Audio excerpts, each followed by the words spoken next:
So as you can see, we've got transformations of our parent functions. A parent function for number 52 is a radical x that looks like that, 0, 0 here. We're going to reflect this graph about the x-axis. So that outside, the minus sign on the outside means that we take each of these points here, and each of these points gets reflected about the x-axis. And so the graph would look like that. That's it.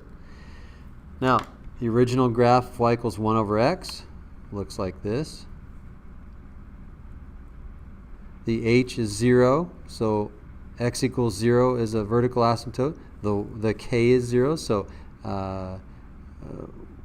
in the graph of y equals 1 over x, so y equals 0 is a horizontal asymptote. And then if we have a minus x, in place of x we have a negative x. That means we're going to reflect this graph about the y-axis, and so each of these points there's a reflection about the y-axis. So this part here in the third quadrant gets reflected here into the fourth quadrant. And again, this is one of those ones where it doesn't matter if you put the minus sign out front of the function or if you replace x with negative x. Either way, reflecting x or reflecting y, you're going to get the same graph. You can always plot points. Plug in 1, you get negative 1. Plug in 2, you get negative 1/2. Plug in negative 1, and you get positive 1. So you could see you're only going to get points in the second or the fourth quadrants. Over here, when you get in doubt, 0, 0, 1, negative 1, 4, negative 2, and so forth. So you can always plot points.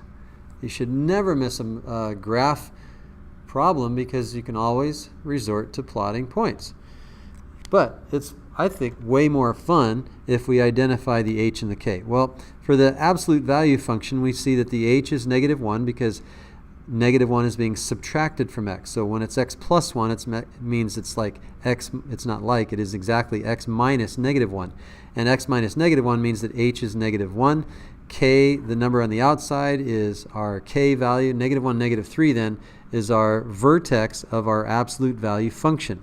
Now, what in the world does that 3 do for us out here in the front? Well, the 3 just vertically stretches. So vertically stretching, normally we would go up 1 and over 1, and we would have this V that kind of goes out like that with a slope of 1 there and negative 1 there. Well, if there's a 3 there, that means you would go up 1, 2, 3 and over 1. So you would go, there'd be more like a slope of 3. Not like, it'd be exactly that. It'd be a slope of 3, and that now is a little bit, it's vertically stretched. So it's squeezed, it's more narrow than the other, the one that normally is like a 45-degree angle. It's more narrow than that. So there you go. Vertex negative 1, negative 3, and we're supposed to do anything else? I think we're just supposed to graph this one. So that's it.